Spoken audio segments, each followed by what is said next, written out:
रुद्रेश्वर देवालयर जी एक निर्माण शैली সেয়া অতিকে ইউনিক হয় আমাৰ নৰ্থ গুৱাহাটীতে এনেকুৱা মানে যেটো হেৰি কনস্ট্ৰাকশন হেৰি এটো বহুত কমে দেখিব পোৱা গৈছে যেহেতু ইয়াতে এটা একদম আন্ডাৰগ্ৰাউণ্ড টানেল আছে আৰু যেহেতু এটো মন্দিৰ বুলি আমি জনাত আমি মন্দিৰ বুলিয়ে গম পোৱা গৈছে গতিকে মন্দিৰৰ তলত এনেকে একদম প্ৰদক্ষিণ পথটো এজে খুৰংগ দেখা পোৱা নাযায় মানে গতিকে ইয়াত হেতু বস্তু মানে কমপ্লিট ইউনিক আৰু ইয়াতে যেটো স্ট্ৰাকচাৰটো মানে যেটো স্টেপিং প্যাটাৰ্ন হেতু বহুতখিনি ইউনিক হয় হেতু হৈ গলে তো আমাৰ হেৰিটো আমি যিমানখিনি পাও আমি ভালকে কৰিব বিচাৰি আছো আৰু যিমান ঠিক হয় মানে আৰু ওপৰটো আমি এতিয়া যেতিয়া আমি ইয়ালে আহিছিলো বা আমাৰ ডিপাৰ্টমেন্টে হেৰিটো লোৱাপা আমি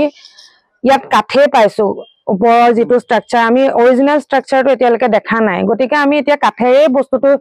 ওপৰৰ যেটো এক্সটেনশন হ'ব কাঠ আৰু পেৰিছেবল মেটেৰিয়েল দি আমি বনাম কিন্তু যদি ভৱিষ্যতলে আমাক কোনবাই মানে ডকুমেন্টাৰী মানে ৰেকৰ্ডছ দিব পাৰে যে অৰিজিনালি এনেকুৱাই হয় বা ইটাৰে আছিলে বা জিহৰে আছিলে তেতিয়া আমি হয়তো হেতু পাছত কাম লব পৰা যাব খালি হেতু কাৰণে আমাক ডকুমেন্টাৰী ৰেকৰ্ডছ লাগিব আমি এই উত্তৰ গুৱাহাটীৰ যি ৰুদ্ৰেশ্বৰ দেৱালয় ইতিহাসে কোৱাৰ ধৰণে ই অসমত মানে ভাৰতবৰ্ষত যদি আমাৰ পৰ্যটকে তাজমহল চাবলৈ যায় অসমত যদি তাজমহল চায় তেতিয়াহলে ৰুদ্ৰেশ্বৰ দেৱালয়লৈ আহিব লাগিব ই হল অনন্য আহোম ৰাজত্বকালৰ নিৰ্মাণশৈলীৰ এক অপূৰ্ব নিদৰ্শন ইয়াত দেখিবলৈ পোৱা যাব ইয়াৰ যিখিনি মানে আহোম ৰজাৰ দিনত যিখিনি কৌশল ইয়াত দুটা প্ৰকাৰৰ মছলা ইয়াত দেখিবলৈ পোৱা গৈছে এক প্ৰকাৰ হল যেটো মাটিৰ কৰাল বুলি কয় মছলা আৰু এক প্ৰকাৰৰ যেটো চুন চুৰকি বুলি কয় যেটো হিলিখা মাটিমাহ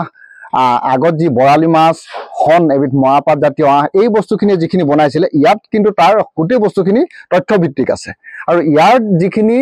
ইটাৰ প্ৰকাৰ প্ৰায় ইয়াত আমি 20 প্ৰকাৰতকৈ অধিক ইটাৰ প্ৰকাৰ দেখিবলৈ পাইছো ইয়াৰ যিখিনি ইটাৰ মানে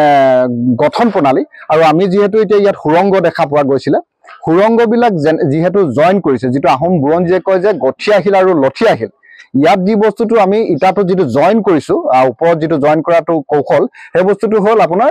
এটো গঠিয়া ইটা বুলি কোৱা হৈছে আৰু এই ইটাবিলাকৰ বৈশিষ্ট্য এনে ধৰণৰ যে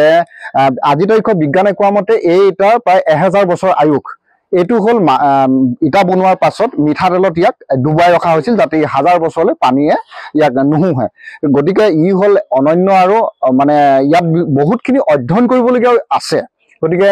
আমাৰ পৰ্যটক বুলিয়ে নকওঁ বা আমাৰ কোনোবা যদি গৱেষকৰত ছাত্ৰ বা ছাত্ৰী আহে এই দৌল দেৱালয় বা উত্তৰ গুৱাহাটীৰ এই অঞ্চলটোত